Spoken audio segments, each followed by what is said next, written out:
तो याद कर लो, पग पग पर तुम्हें क्लेश, अशांति, दुख और पाप बढ़ेगा। सुख किसे कहते सोच भी नहीं सकते। आप सोचो प्रभु ने आपको क्या दिया है। अपने लोगों को क्या भगवान हमको दिया है।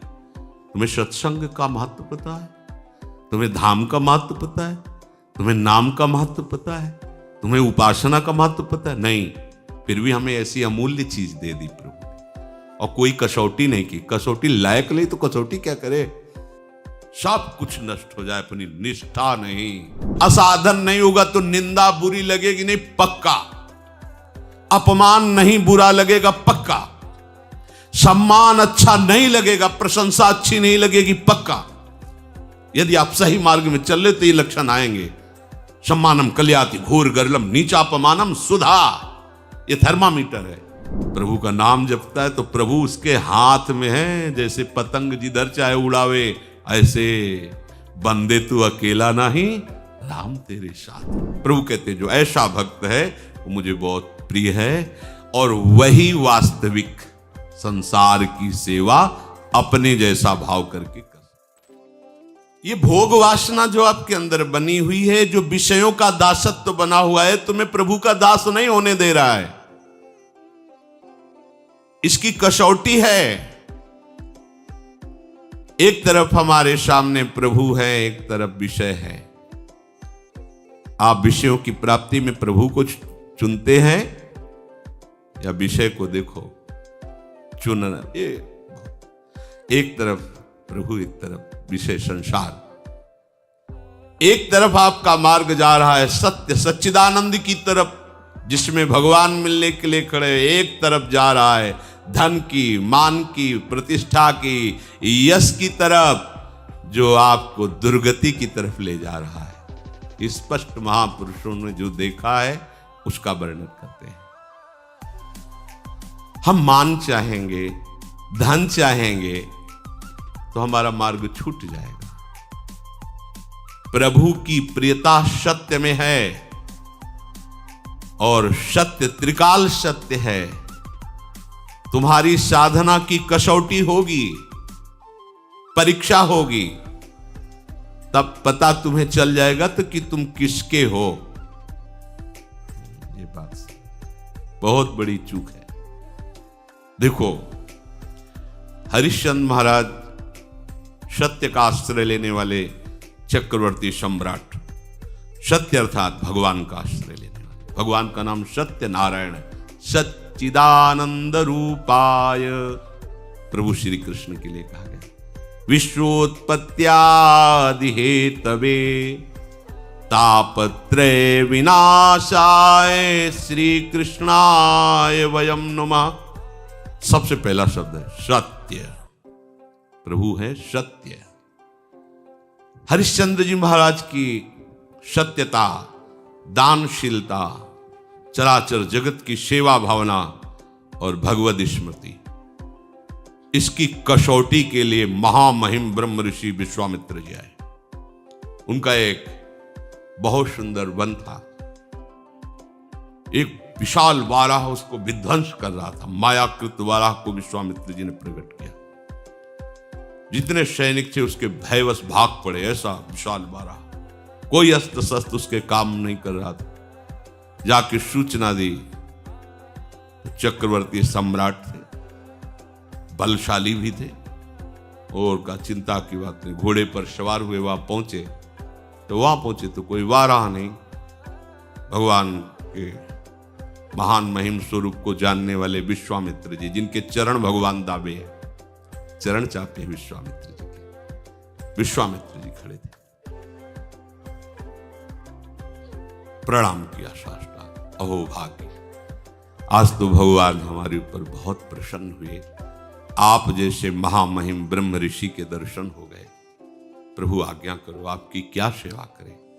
घुटनों के बल बैठे हुए, हाथ जोड़े हुए विश्वामित्र जी से,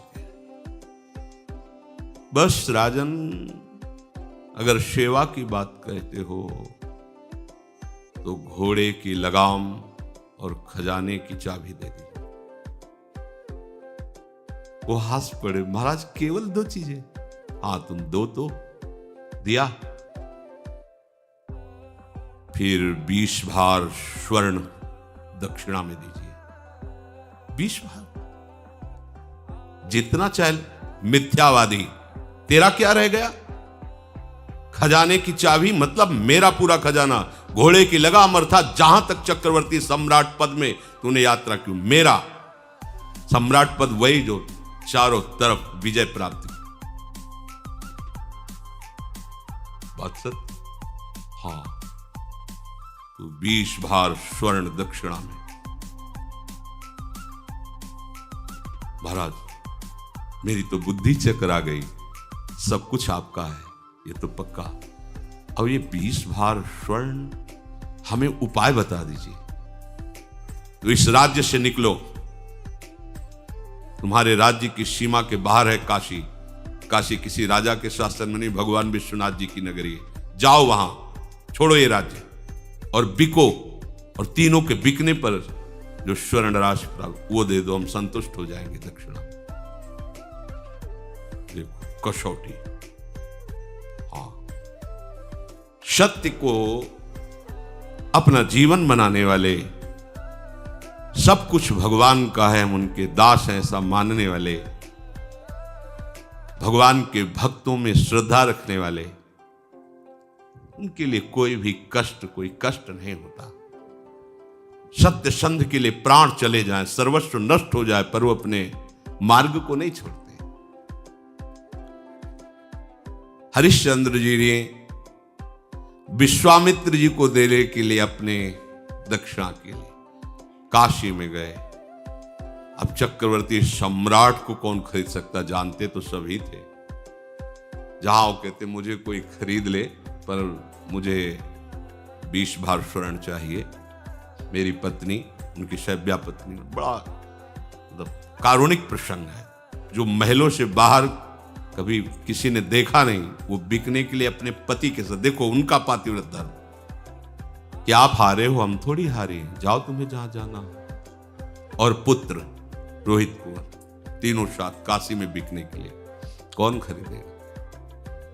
आज भी हरिश्चंद्र घाट है काशी में, तो वहां डोम स्वरूप में खरीदने वाले आए। कहा कि हमारी पत्नी, पुत्र और हम तीनों के बिकने पर मुझे 20 स्वर्ण भार चाहिए, जो दक्षिणा में देना है। बोले उनको तो नहीं खरीद सकता, मैं आपको खरीद सकता हूं श्मशान की रखवाली के लिए। बिक गए। एक ब्राह्मणी ने उनकी पत्नी को खरीदा, तो बच्चा उन्हीं के साथ रहेगा। उसने दोनों की धनराशि मिलाकर दक्षिणा विश्वामित्र को। विश्वामित्र जी वहां से चले गए। अब वो कैसे कठिन कष्ट को सह रहे, जो चक्रवर्ती सम्राट, उसकी दिनचर्या क्या होगी? एक धर्मात्मा, सत्यवादी, और अब दिनचर्या क्या है इनकी? ड्यूटी, सेवा लगा दी। श्मशान में जो भी शव फूकने आवे उसे कर लेना। और काशी एक ऐसी नगरी है जहां रात दिन शव फूके जाते हैं। जैसे लकड़ी का टाल लगा रहता है, ऐसे काशी में 100 का टाल लगा रहता है, मुर्दों का। 50 चिताएं ऐसे चलती रहती, वहां घाटों पे ही तो रहे 50 चिताएं। दशाश्वमेध घाट है, मतलब 50 फूक रहे तो 100 इधर 100 उधर, ऐसी सब। वो महाश्मशान भगवान शिव के तांडव का। चिता भस्माले को करल मसनम दिक्पट धरो, जटाधारी कंठे भुजगपतिहारी पशुपति कपाली भूतेशो। महामहिम शिव की वो तांडव स्थली है। उसे हटकर हरिश्चंद्र घाट है। सोचो जरा, ऐसा महामहिम चक्रवर्ती सम्राट की सुविधा में पलने वाला शरीर, श्मशान में 24 घंटे की सेवा, भरण पोषण करने वाला मालिक कौन? डोम, उसकी आज्ञा पर। और उनको खाने को सूखे अन्न का, चना कोई कसौटी कसी जाती है तो हमारा तन नहीं, हमारा परिवार नहीं, हमारा राज्य नहीं। हे नाथ, मैं आपका हूं, ये सत्य है, तो दिखाओ परीक्षा में कि आपका कुछ नहीं है और आप सत्य का ऐसे पालन करते हैं। जो वहां कर मिलता था उसे जाकर के मालिक को देना और हर समय स्मशान में रखवाली करना। जब विश्वामित्र ने देखा ये तो पूरे के पूरे पास हो रहे, मृत्यु को आज्ञा दी, तत्काल प्रारब्ध की रचना बदला जाए और इनके पुत्र को मारा जाए। सांप बन करके दस मर गए। जिस ब्राह्मणी के आते उसने कहा कि मैं तो खरीद चुकी हूं सेवा के लिए, ये थोड़ी हम तुम्हारे बच्चे के संस्कार के लिए पैसे लगाएं। वो एक बार में खरीद लिया, आप करो जैसा करना। हरिश्चंद्र जी महाराज इस विषाद में, इसके पास एक भी कोई सुविधा नहीं, क्योंकि बिके हुए के पास क्या सुविधा होती है? तो मालिक जैसे रखता है वैसे रखना होता है। बच्चे को गोद में लेकर के, अब मां का हृदय तो मां का होता है ना, अंदर से महान दुखी कि कम से कम सही माने में संस्कार तो कर दे। मांगना तो है नहीं स्वभाव में, बिके हुए को मांगने का अधिकार नहीं होता। मालिक की तरफ से कुछ मिलना नहीं। एक वस्त्र था, उसका एक टुकड़ा फाड़ा, बाजार से जाकर जो कुछ धूप आदि अंतिम समय जो थोड़ा सा, श्मशान में पहुंचे, अपने पति की तरफ देखा और जोर से रो पड़े। उन्होंने नेत्र नीचे कर लिए। हरिश्चंद्र जी ने कहा, सावधान, मेरे मालिक का श्मशान घाट है, यहां अगर अपने बच्चे का शव दाह करना है तो आपको कर देना होगा।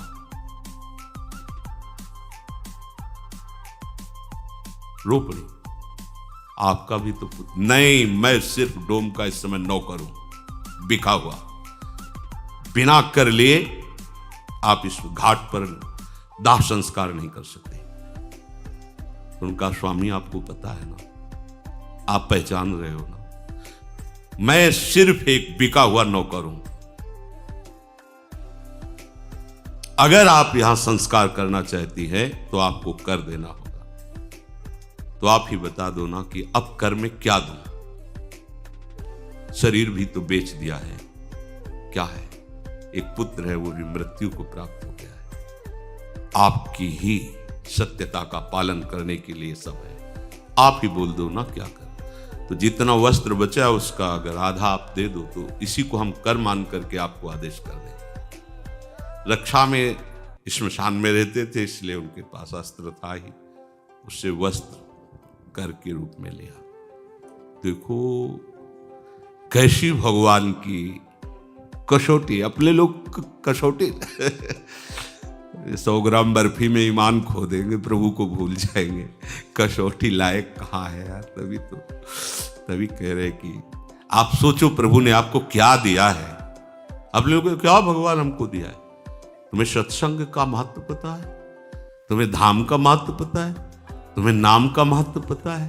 तुम्हें उपासना का महत्व पता है? नहीं, फिर भी हमें ऐसी अमूल्य चीज दे दी प्रभु, और कोई कसौटी नहीं की। कसौटी लायक नहीं तो कसौटी क्या करे?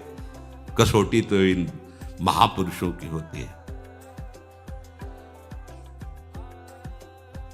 प्रभु सर्वत्र हैं, मैं धोखा नहीं कर सकता, आपको कर देना ही होगा। फूट फूट करके रो रहे, लेकिन जो सत्य प्रतीक भगवान का भक्त होता है वो कभी, अरे बड़े लीला बिहारी, बड़े लीला, मतलब ये तो अपने लोग कलयुग के भक्त है, पूरी छूट है। हाँ, राधा राधा को रबड़ी रसगुल्ला पाओ, जय हो। और वो ऐसे कृपालु इतने में नीचे जाते, ले तो आरा चलवा दिया है, आरा चलवा दिया है। मोरा ध्वज चरित्र पढ़ के देखो, आरा चलवा दिया है। मेरा शरीर मेरा तू, तो चल मैं कहता हूं काट आरे से इसको। एकांत में तुम्हारे व्रत की परीक्षा होगी। देखो कैसा एकांत है, श्मशान घाट है, पत्नी और पुत्र मरा हुआ है, कोई देखने वाला नहीं, वहां डोम हाजिर थोड़ी जो उसने खरीदा था। और वो कह भी सकते थे कि देखो मेरी पत्नी मेरा आदेश बिना कर के लिए। तो एकांत में भी अपनी निष्ठा को गिर गए। आप एकांत में अपने प्रभु को एक तरफ रख लो और अपने एकांत को एक तरफ देखो। एकांत में आपकी प्रभु की प्रधानता रहती है, विषय की प्रधानता रहती है। आप खुद देख लीजिए, हरिश्चंद्र जी की आंखों में एक बूंद भी आंसू नहीं है।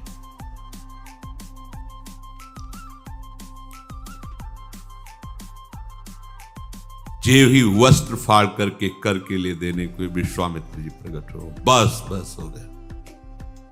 उनका क्या प्रभु? बोले बस यही देखना चाहता है कि तुम सत्य में वास्तविक दृढ़ हो। उठो। जीविका तो पुत्र उठ गया, क्योंकि तत्काल उस अशुभ प्रारब्ध को भेजा गया था और कहा ये अपनी चाबी लो, ये अपनी लगाम, और देखो हमारे साथ कौन कौन आया हुआ है। साक्षात देवराज इंद्र, परमेष्ठी ब्रह्मा और स्वयं भगवान, पूरे सृष्टि विभाग के महामहिम तो वही घाट पे उपस्थित हो गए। तुम्हारे जैसा धर्म का पालन करने वाला, सत्य का पालन करने वाला कोई बिरला ही होगा। आशीर्वादों की झड़ी लगा दी देवराज इंद्र, भगवान ब्रह्मा, भगवान हरि। धर्म सब कुछ नष्ट हो जाए, अपनी निष्ठा नहीं, पर अपनी एक तरफ प्रभु को रख के देखो। जब ये बातें पढ़ते हैं तो देखो एकदम चूर चूर अहंकार हो जाता है। ऐसे माने घूमते हम बड़े भगत, हम बड़े। जब ये सब बातें महापुरुषों की पढ़ तो एकदम ऐसे कि कहाँ हो, जरा सी बात आती है तो प्रभु इस पक्ष में छोड़ के हम जगत के पक्ष में। आपने बड़ी कृपा कर दी, हमें कपड़ा दे दिया, भोजन दे दिया, पैसा दे दिया, सुविधा दे। इधर भूल गए, इधर मायाकृत रचना में आ गए। आप अंदर से देखो, ये अंदर की बातें, भले बाहर से न कहे। अतएव भगवत मार्ग में चलने वाले की दृष्टि में केवल भगवान ही लाभ होने चाहिए, और सब कुछ ये लाभ नहीं है। यह लाभ शंकर माना। भगवान के भक्तों के संग से भगवत प्रेम में अश्रु बह रहे, ये लाभ है, ये महान लाभ है। भोग प्राप्ति में नहीं, भगवत प्राप्ति में लाभ है। ये विष भरी मिठाई है, यहां का प्रणाम नमस्कार, यश कीर्ति, यहां की धन संपत्ति का गर्व। अगर आप इस त्याग के मार्ग पर सुदृढ़ अर्थात मजबूत कदम चलाओगे तो भगवान आपके मिलने के लिए तैयार है। हरिश्चंद्र को वापस राज्य मिला, स्वस्थ, सुशील और ज्ञान संपन्न उसी समय बेटा हो गया। जीवन में बीमार नहीं होगा, सब बिना शास्त्र पढ़े उसके स्फुरित हो गए। देखो, और भगवान ने साक्षात उनको दर्शन दिया। अगर थोड़ा भी ये सब मिलता, राज्य भी वापस कर देते, तो केवल देख, लेकिन उनका यश न गाया जाता, कहीं भी हिले नहीं, बेच दिया अपने आप को। ऐसा कि भाई आपने तो नहीं कहा था कि पूरा राज्य दे दो, ऐसा कैसे फंसा लिया आपने? कुछ नहीं। हाँ, उनका ठीक बात आपने कही, खजाने की चाबी और घोड़े की लगाम, जहां तक सम्राट का राज्य होता है सब कुछ आपका हो गया, अब मैं बिक करके आपको दूंगा। कहीं रोष नहीं कि आपने छल किया। एक तरफ भोग आएगा और दूसरी तरफ भगवान। अब आपकी कसौटी हो रही प्रतिपल, आप भोग को स्वीकार करते हैं या भगवान को? तो हम क्या करते हैं, भोग भगवान को लगा के प्रसाद स्वीकार करते हैं। सीधे भोग नहीं, वो सीधे भोग प्रियालाल को, प्रसाद अपने। प्रसाद हमारा जीवन है। प्रसादे सर्व दुखानाम हानिरस्योपजायते। हमारा जीवन ही प्रसाद हो गया। आप भोगों को चाहेंगे या प्रभु को?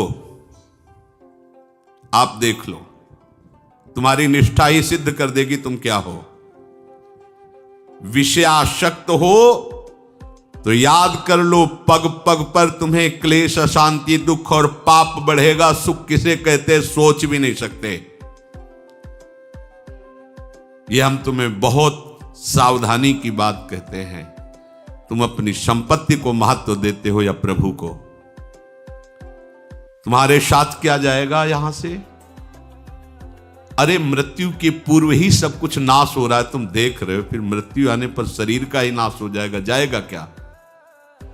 तो सावधान हो करके आप इससे प्रभु को क्यों नहीं प्राप्त कर लेते हैं? इससे अपना भाव हटा लीजिए। हमारी संपत्ति दंपत्ति है, हमारा सुख उनकी सेवा है। कुंज महल की टहल सुख, दंपत्ति संपत्ति पाई है। हम यहां जो कर्म कर रहे हैं उसके अंतर में देखो, भोग की प्रेरणा से कर्म हो रहा है या भगवत प्रेरणा से हो रहा है? भगवत प्रेरणा से होगा तो शास्त्र सम्मत होगा, भगवत प्रसन्नता के लिए होगा, और अपनी इंद्रियों की प्रसन्नता के लिए होगा तो शास्त्र विरुद्ध हो जाएगा, और वो भोग की प्रेरणा से हो रहा है। दोनों बात साधक को देखनी कि भगवत प्रेरित कर्म है या भोग प्रेरित कर्म है। यदि हमारे कर्म में हेतु है भगवत प्राप्ति और उसका प्रयोग है जन मंगल, तो भगवत प्रेरित हो रहा है। अगर हेतु है अपनी इंद्रियों का भोग, इंद्रियों का सुख, और अंदर से भाव है कि मुझे सुख मिले, दुनिया में आग लगे कोई, यह है भोग प्रेरित। कहां से भगवत भाव आएगा? ऐसे आदमी वैर करते रहते हैं, हिंसा करते रहते हैं, पाप करते रहते हैं, भले वो कुछ भी दिखावें, उनकी वृत्ति प्रभु में नहीं लग सकती। देखो, जो प्रभु का जन होता है, बड़े से बड़ा भोग उसे विचलित नहीं कर सकता, अपने लक्ष्य पर दृढ़ रहता है। भगवान की प्रेरणा से, भगवान की आज्ञा से दिव्यास्त्र लेने के लिए अर्जुन जब देवलोक को गए, स्वर्ग को बताया है सत्संग में, तो अर्जुन को अपने आधे सिंहासन पर देवराज इंद्र ने बैठाया। एक तो पुत्रवत भाव, दूसरे भगवान के सखा है। सभा में स्वर्ग की सबसे सुंदर अप्सरा श्री उर्वशी जी है। ये भगवान नारायण की जंघा से इनका प्रादुर्भाव हुआ है, इनकी जैसी कोई दूसरी अप्सरा नहीं। वो जब सभा में नृत्य गान के लिए आई तो अजान बाहु अर्जुन, कमल नयन, भगवान के प्रतिरूप है अर्जुन जी। वो देखती रह गई अर्जुन जी को। अर्जुन भी बड़ी एकाग्रता से उर्वशी जी को देख रहे थे। देवराज इंद्र की दृष्टि पड़ी। सभा संपन्न होने के बाद उर्वशी जी को बुलाया और कहा, आप अर्जुन पर आसक्त हैं क्या? तो बोले, कोई भी आसक्त हो सकता है, वो ऐसे शूरवीर है।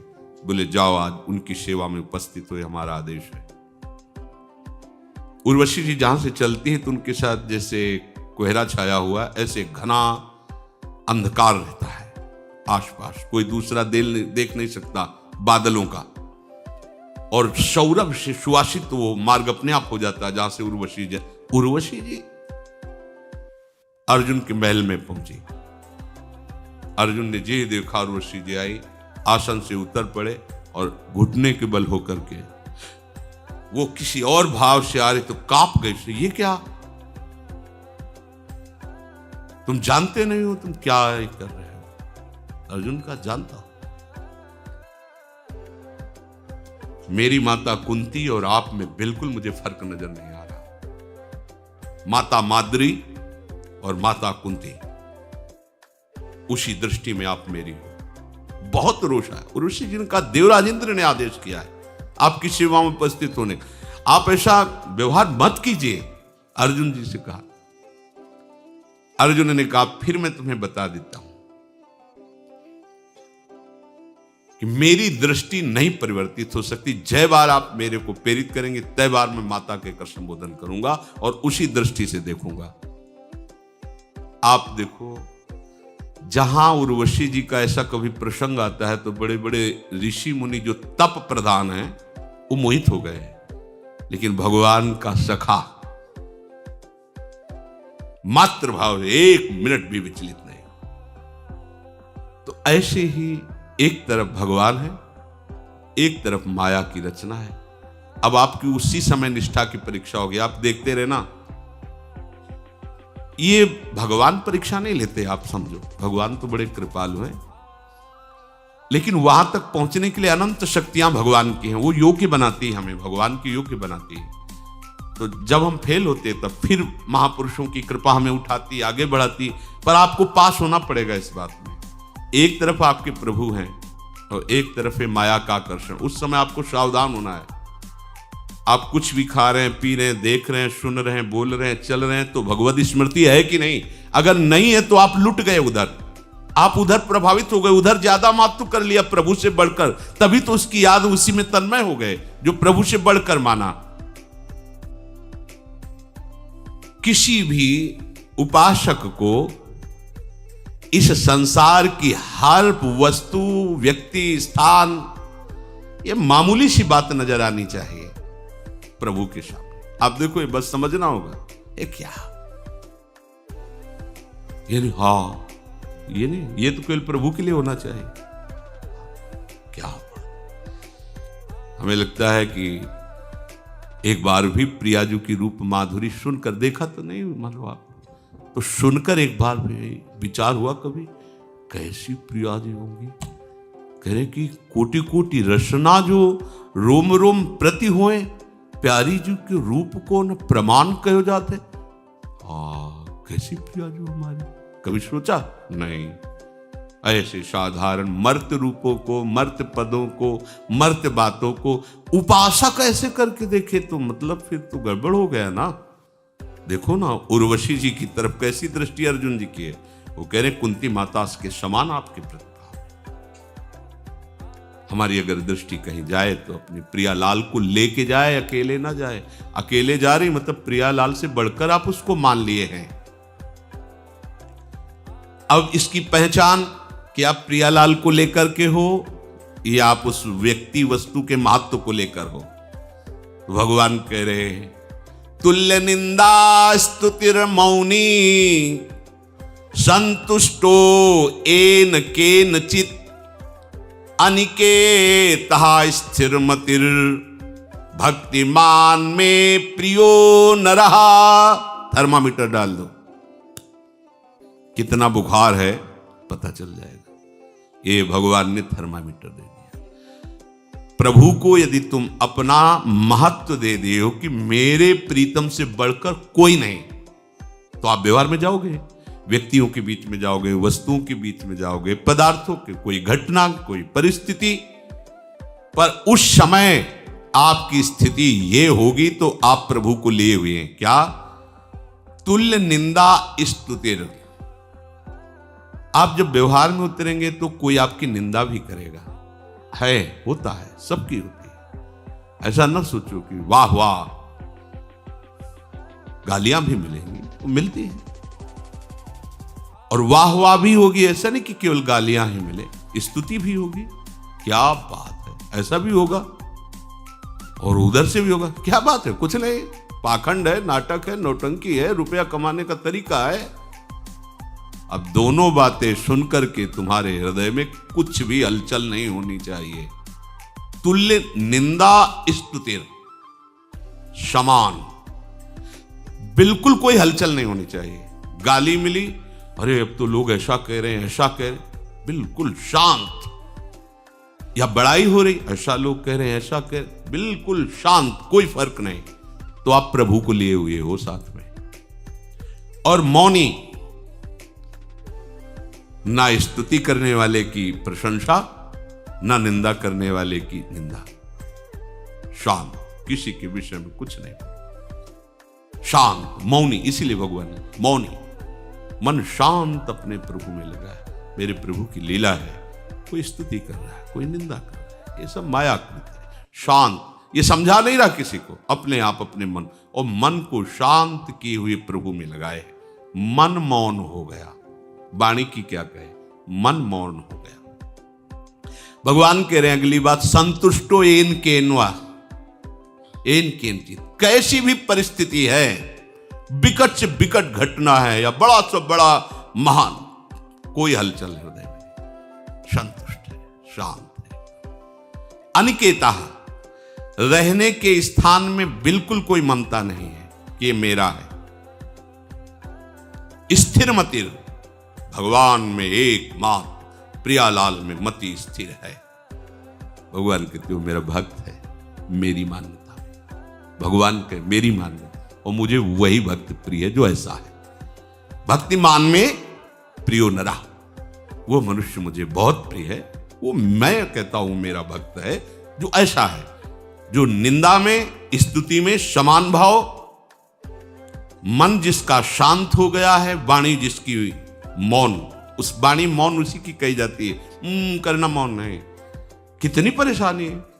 कोई कोई मौन को तो प्रपंच से का स्वरूप बना लेता है। समझा नहीं, पूरी जान की ताकत उसमें। अरे बोल दो भैया, राधा राधा बोल के बोल दो भैया, उसको बोल दो, काहे को पूरी जान की ताकत। अब पूरा मन बुद्धि चित्त उसी में लगाए। अब 10 मिनट उसको लिखी एक बात, अब पूरा का पूरा मतलब। ये मौन भैया कभी न रहना, ये लिखा पढ़ी वाला ऊ वाला ये कभी न। विचार पूर्वक आवश्यक है तो शब्द बोले, भाई आप ऐसा कर लीजिए, राधा राधा शांत, उसे मौन भी कहते हैं। विचार पूर्वक आवश्यक है तो शब्द बोल दिया, नहीं शांत है। अब ऐसा नहीं कि वह लगे हैं तो लगे हैं प्रपंच की बातें घंटों करने में, ये ऐसा नहीं। हमने देखा है, अब वो गैस जो बनती है ना, कैसे निकले, तो हमारे पास मौनी भी रहे हैं। गंगा किनारे जैसे बैठे ना, ना हमें भजन कर लेते रहे, खुद भजन कर। अब वो उधर चित्त वृत्ति लगाओ तो भजन छूटता, चित्त वृत्ति न लगाओ तो समझ नहीं सके। नहीं समझा नहीं महाराज क्या कहे। अब बालू में, अब बालू में पढ़ो, उसमें मतलब बहुत ही बेकार बात है, बहुत ही बेकार बात। वो खुद चिंतन नहीं कर सकता, दूसरे को भजन में विक्षेप पहुंचाएगा। कहा जाता है मौन, कुछ नहीं इससे। राधा राधा राधा, कोई बात है तो सीधे बोल दो। वाणी बोलने के लिए है, अमूल्य वाणी है, परहित की वाणी से बोलो, भगवान नाम लेके बोलो, भगवान नाम लेकर चुप हो जाओ। तो बीच में जो कुछ परहित की भावना से कहोगे भजन ही माना जाएगा। इसे मौन। संतुष्टो इनके, कैसी भी परिस्थिति हो असंतुष्ट मत हो। कैसी भी खान पान व्यवहार के अच्छी से अच्छी हो तो भी बुरी से बुरी हमें नहीं। शरीर का जैसा प्रारब्ध, जैसा हमारे प्रभु विधान रखते हैं वैसे हमें चलना। शांत रहो, संतुष्ट रहो। संतुष्ट तभी रह सकते हो जब आपके पास प्रभु है। जैसे पारसमणि जेब में है, सोने की अंगूठी कोई ले गया या गले की चैन ले गया तो आप असंतुष्ट होंगे क्या?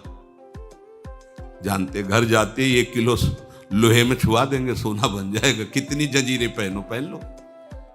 पारसमणि जिसके जेब में है, उसके पूरे सोने को चुरा लिया जाए तो असंतुष्ट होगा क्या? क्यों? उसे पता है पारसमणि घर जाकर के मंदोमन सोना बना लेंगे हम। ऐसे ही जिसके पास भगवान है, पूरी सृष्टि उसके खिलाफ हो जाए, उसको असंतुष्टता होगी क्या? अरे सबको प्रकट करने वाला मेरा स्वामी मेरे पास, जो सब कुछ बना हुआ है वो मेरे पास स्वामी है। अब मुझे क्या कमी? सब छिन जाए, सब नष्ट हो जाए तो भी वो मुस्कुराएगा, क्योंकि उसके पास सब कुछ बनाने वाला है। और प्रभु नहीं है तो ये बात नहीं आएगी संतुष्टो एन केनवा। अगर आप सच्चाई से भगवत मार्ग में चल रहे तो आपकी निंदा होगी तो आपको बिल्कुल परेशानी नहीं होगी। और अगर आप निंदा में परेशान हो गए तो आप खोज लो आपके साथ कोई गलती है, कोई असाधन है। जिसकी निंदा हो रही, जिस विषय की, भले वो ना हो लेकिन और कोई है असाधन, इसीलिए आपको बुरा लग रहा है। असाधन नहीं होगा तो निंदा बुरी लगेगी नहीं, पक्का। अपमान नहीं बुरा लगेगा, पक्का। सम्मान अच्छा नहीं लगेगा, प्रशंसा अच्छी नहीं लगेगी, पक्का। यदि आप सही मार्ग में चल रहे तो ये लक्षण आएंगे। सम्मानम कल्याति घोर गर्लम नीचापमानम सुधा, ये थर्मामीटर है। पर चाहे जितना हो, जब प्रशंसा होती है ना तो यहां देखना, यहां कुछ ठंडा ठंडा सा लगता है, ऐसे बढ़िया है। और जब कोई निंदा करता है ना तो दृष्टि ऐसी होती कि दुर्वासा वाली तपस्या का पास होती है तो आज दिखा देते कि महात्मा की निंदा का फल क्या होता है, भस्म ही कर देते इसको। वो ऐसी, और यहां एक जलन होगी, बिगड़ गया सिस्टम। यहां फर्क पड़ गया दोनों में, इसलिए आप प्रभु को स्वीकार नहीं किए हैं। अगर प्रभु को स्वीकार किए तो यहां फर्क नहीं पड़ेगा, विश्व में चाहे जितना बड़ा फर्क पड़ जाए। दिल में दिलवर बसा हुआ है, फिर क्या परेशानी है? तो उसको बसाना थोड़ी, वो तो बसा हुआ है। तुम्हें स्वीकार केवल करना है, हर समय उसी के चिंतन में रहना कि वो है हमारा। ये इतने बड़े बलवान हो जाओगे, इतने बड़े धनवान हो जाओगे कि पूछो मत। अरे ये प्रभु जिसके पास है तो फिर रह क्या गया? एक ऐसे निमेष में अनंत ब्रह्मांडों की रचना करने वाला हमारे हाथ पड़ गया। अब हम कोई रचना में परेशान होना है क्या? वो नई रचना एक सेकंड में कर देगा। हमारे पास इतना, मुख में हो राम नाम, राम तेरे हाथ में। बोले तुम चिंता मत करो, अमुक पदाधिकारी मेरे हाथ में है। तो भक्त कैसा होता है? प्रभु का नाम जपता है तो प्रभु उसके हाथ में है। जैसे पतंग जिधर चाहे उड़ावे, ऐसे बंदे तू अकेला नहीं, राम तेरे साथ है, भगवान तुम्हारे साथ है। ये बात समझना। अनिकेता ये प्रियाजू का है। हम सब प्रियाजू के आश्रय में रहे। कोई से मेरा नहीं कह सकता है, ना आप कह सकते हैं ना मैं कह सकता हूं। ये प्रियाजू का है। ऐसे ही आप अपने घर को प्रभु का मंदिर विराजमान करके प्रभु की सेवा विराज, उसे प्रभु का मानो तो अनिकेता हो जाएगा भगवान को जो प्रिय है। स्थिर मति, अपनी बुद्धि को प्रभु में निश्चल कर लो। प्रभु के जैसा कुछ नहीं है, कोई नहीं है, कहीं नहीं है। तो प्रभु से बढ़कर फिर कोई कैसे हो सकता है? पर हम लोग यहाँ घाटा सह लेते हैं। प्रभु से बढ़कर किसी वस्तु व्यक्ति स्थान को महत्व दे देते हैं तो भजन छूट जाता है। प्रभु कहते हैं जो ऐसा भक्त है वो मुझे बहुत प्रिय है और वही वास्तविक संसार की सेवा अपने जैसा भाव करके कर सकता है। शेष चर्चा आगे। श्री राधा वल्लभ लाल की।